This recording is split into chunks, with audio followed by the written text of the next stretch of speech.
दोस्तों, target with PS Parihar channel में आपका स्वागत है। आइए शुरू करते हैं और देख लेते हैं कि आज के समाचार पत्रों में विद्यार्थी जीवन से संबंधित कौन-कौन सी सूचनाएं हैं। तो वीडियो को जल्दी से लाइक कर दें, शेयर कर दें और जिन छात्रों ने चैनल को अभी भी सब्सक्राइब न किया हो तो जल्दी से सब्सक्राइब कर लें ताकि आप लोगों को इसी प्रकार ऑथेंटिक अपडेट से सबसे पहले मिलती रहें।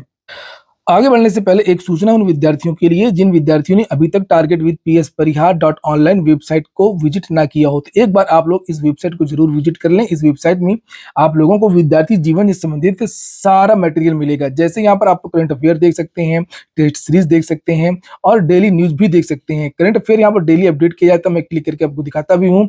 ये देखिए 14 मार्च, 13 मार्च, 12 मार्च और थोड़ी देर में भी 15 मार्च का भी इसमें अपडेट हो जाएगा।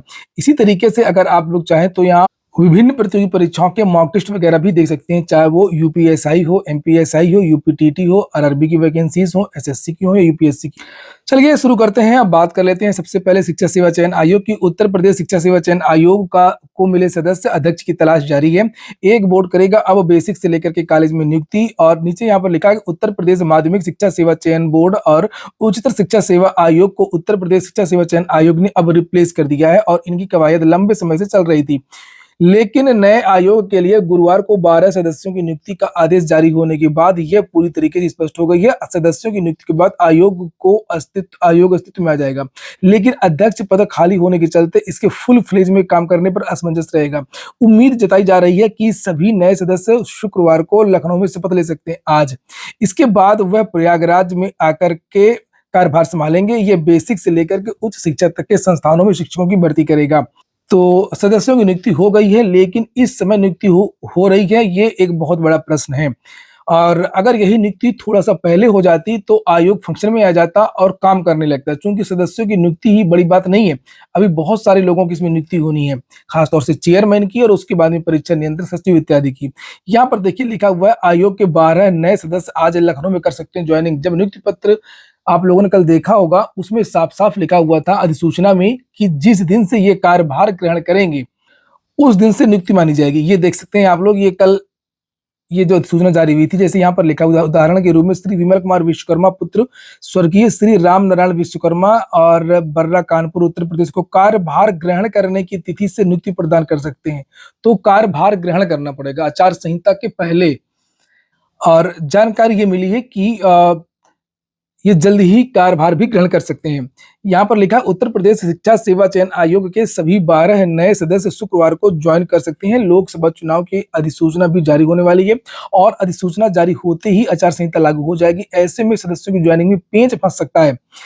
सदस्यों को ज्वाइनिंग कराने की तैयारी चल रही है। नए सदस्य लखनऊ में ज्वाइन कर सकते हैं। सूत्रों का कहना है कि सभी सदस्यों को शुक्रवार को लखनऊ बुलाया गया है और उनसे शाम 4 बजे प्रमुख सचिव उच्च शिक्षक कार्यालय में पहुंचने के लिए कहा गया है। नए आयोग का कार्यालय उत्तर प्रदेश माध्यमिक शिक्षा सेवा चयन बोर्ड परिसर और प्रयागराज में होगा। ज्वाइनिंग के बाद सदस्य चयन बोर्ड परिसर स्थित नए आयोग के कार्यालय में बैठने लगेंगे। सदस्यों के चयन से संबंधित आदेश जारी होने के बाद माध्यमिक शिक्षा सेवा चयन बोर्ड में हलचल बढ़ गई है। नए आयोग में चयन बोर्ड और उच्चतर शिक्षा सेवा आयोग को मर्ज कर दिया जाना है। दोनों भर्ती संस्थानों के कर्मचारी भी नए आयोग में मर्ज किए जाने हैं। तो अभी कुछ प्रक्रियाएं बाकी हैं। अगली सूचना है इलाहाबाद हाईकोर्ट की भर्ती की। इलाहाबाद हाईकोर्ट से लंबे समय के बाद में भर्तियां फिर से शुरू हो रही हैं और ये पहली भर्ती निकली है एचजेएस की। ये विज्ञापन है जिसे आप लोग यहाँ पर ये देख सकते हैं और लिखा online applications are invited from eligible advocates to fill up 83 vacancies.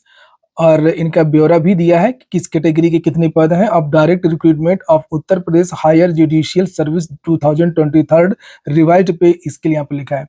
तो कितने साल की प्रैक्टिस होनी चाहिए, क्या एज होनी चाहिए, इस सारी जानकारी इस नोटिफिकेशन में दी गई है। तो अब हाईकोर्ट से भर्तियां खुल गई हैं और उम्मीद है कि अब आने वाले समय में आप लोगों को जो बहुप्रतीक्षित भर्ती है आरओ वो भी देखने को मिल सकती है। अगली जो सूचनाएं हैं वो उत्तर प्रदेश अधीनस्थ सेवा चयन आयोग की है। कल यूपी ट्रिपल एससी ने कई नोटिस जारी की, खासतौर से जूनियर असिस्टेंट शॉर्ट लिस्टिंग की नोटिस। और उसमें जैसा कि मैंने आप लोगों को पहले ही बताया था कि लगभग जितने विद्यार्थियों ने आवेदन किया है लगभग सभी विद्यार्थियों को बुला लिया जाएगा और वही यहाँ पर चीज देखने को भी मिली है। कट ऑफ बहुत कम गया है पेट का। लिखा है कि विभिन्न विभागों में कनिष्ठ सहायक, कनिष्ठ लिपिक व सहायक स्तर 3 के 3768 पदों के लिए ऑनलाइन आवेदन के आधार पर 2,43,981 अभ्यर्थी पीईटी स्कोर के आधार पर मुख्य परीक्षा के लिए शॉर्टलिस्ट किए गए हैं। अधीनस्थ सेवा चयन आयोग के सचिव अवनीश सक्सेना ने बताया कि सूची आयोग की वेबसाइट पर कट ऑफ के साथ अपलोड कर दी गई है। शुल्क जमा करने व परीक्षा तिथि की जानकारी अलग से दी जाएगी और कल कट ऑफ भी घोषित कर दिया गया, आप लोगों ने देखा होगा। और वहीं पर एएसओ एआरओ 2019 की जो भर्ती, उन विद्यार्थियों के साक्षात्कार का जो कार्यक्रम है वो जारी कर दिया गया है। लिखा है कि अनुपूरक सूची के अभ्यर्थियों का साक्षात्कार 19-20 मार्च को होगा। अधीनस्थ सेवा चयन आयोग की ओर से कुछ श्रेणी में कम अभ्यर्थियों के कारण इसके लिए 298 अभ्यर्थियों की अनुपूरक सूची, उनका कट ऑफ जारी कर दिया गया। और एक और पुरानी भर्ती है और विपणन निरीक्षक 2016 वगैरह की है ये। पशुपालन विभाग के तहत विपणन निरीक्षक व नीलाम आयोग के 2 पदों के सापेक्ष 19 अभ्यर्थी शॉर्टलिस्ट किए गए हैं। अधीनस्थ सेवा चयन आयोग के सचिव अवनीश सक्सेना ने बताया कि साक्षात्कार 4 अप्रैल सुबह 10 बजे से लखनऊ कार्यालय में होंगे।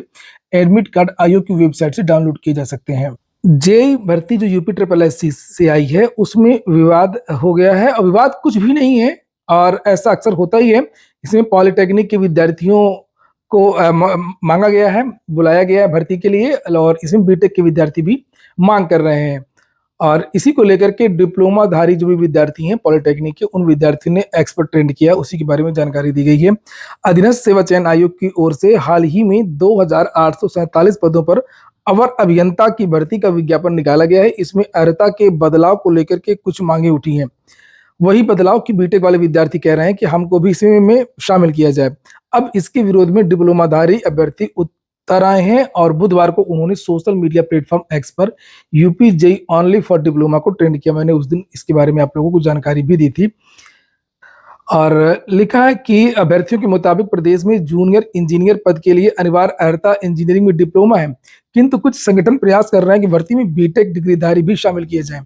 अभ्यर्थियों ने बताया कि पूर्व में भी ऐसा प्रयास किया गया था, इस वजह से भर्तियों को पूरा होने में समय लगा। न्यायालय ने इस बारे में निर्णय दिया है और इसके बाद डिग्रीधारी मान नहीं रहे। कहा कि अगर बीटेक को जूनियर इंजीनियर पद के लिए अर्हता कर दी गई तो लाखों डिप्लोमा धारकों के लिए सरकारी नौकरी का अवसर समाप्त हो जाएगा। हर साल प्रदेश में 154 सरकारी, 19 अनुदानित, 1294 निजी पॉलिटेक्निक से लाखों छात्र डिप्लोमा प्राप्त करते हैं। असल में डिप्लोमाधारी विद्यार्थी चिंता में है क्योंकि उनके लिए यही वैकेंसी होती है, वो ऊपर की वैकेंसी में आवेदन नहीं कर सकते हैं। उन्हें ऐसा लगता है, हो सकता है कि चुनावी वर्ष से कहीं सरकार कर ना दे बदलाव, और यही सूचना और भी नीचे दी गई है। फटाफट कुछ और बड़ी खबरें देख लेते हैं। जैसे मुंबई 42वीं बार रणजी ट्रॉफी चैंपियन बना है। विदर्भ को हटा करके 8 साल का खिताबी सूखा खत्म किया है। नए चुनाव आयुक्त आज संभाल सकते हैं पदभार। कल 2 नए चुनाव आयुक्त नियुक्त किए। लिखा है नए चुनाव आयुक्त ज्ञानेश कुमार और सुखवीर संधू दोनों वर्ष 1988 बैच के आईएएस अधिकारी हैं। देश भर में पेट्रोल और डीजल आज से 2 रुपए सस्ता, जैसा कि हमेशा होता है चुनावों के पहले, और चुनावों के बाद क्या होता है इसको भी आप लोग जानते हैं। 18-19 को बादल और बूंदाबांदी के आसार। बिहार शिक्षक भर्ती जो विद्यार्थी आज परीक्षा देने जा रहे हैं सभी छात्रों को बहुत बहुत शुभकामनाएं। नीट यूजी के आवेदन फॉर्म में ऑनलाइन सुधार 18 मार्च से होगा। छात्र 20 तक सुधार कर सकते हैं। एपीएस भर्ती द्वितीय चरण की परीक्षा को आवेदन करें, इसके लिए कल लोक सेवा आयोग ने नोटिस भी जारी की थी। 100 अंकों की परीक्षा होनी है जिसमें 75 अंक के शॉर्ट हैंड और 25 अंक कंप्यूटर टाइपिंग के होंगे। मेंस के आवेदन को वेबसाइट पर चेक करके और लोक सेवा आयोग में जमा भी करना है, उसके बारे में भी जानकारी दी गई है कि 29 मार्च तक आयोग की वेबसाइट पर ऑनलाइन आवेदन की प्रक्रिया सभी विद्यार्थी पूर्ण कर लें। चुनावी चंदे के आंकड़े जारी कर दिए गए हैं। लिखा है आयोग ने बांड देने और पाने वालों का ब्यौरा वेबसाइट पर सार्वजनिक कर दिया है। किस पार्टी को कितने बांड, यहाँ पर लिखा हुआ भाजपा को 8,633, टीएमसी को 3,305, कांग्रेस को 3,146 और बीआरएस को 1,805 और बी ज्यादा को 861। 5 प्रमुख दानदाताओं के भी यहाँ पर नाम लिखे हैं। सबसे ज्यादा पैसा किसने दिया चंदा के रूप में, इलेक्ट्रॉनिक बॉन्ड के रूप में? फ्यूचर गेमिंग और hotel services 1368 crore, mega engineering and infrastructure 966 crore, quick supply chain private limited 410 crore, Vedanta limited 400 crore, Haldia energy limited 377 crore. Electoral bond के आधार पर जो राजनीतिक पार्टियां हैं वो चंदा लेती थी और इस पर सुप्रीम कोर्ट ने रोक लगा दी थी 15 फरवरी 2024 को। सुप्रीम कोर्ट ने ये भी निर्देश दिए थे कि 12 अप्रैल 2019 से खरीदे गए बॉन्ड की जानकारी निर्वाचन आयोग को सौंप दे। एसबीआई और एसबीआई चुनावी बॉन्ड जारी करने के लिए अधिकृत संस्थान है। इसी क्रम में एसबीआई को पूरा जो डाटा है वो चुनाव आयोग को देना पड़ा है। आज की वीडियो में इतना ही। पूरा वीडियो सुनने के लिए बहुत बहुत धन्यवाद।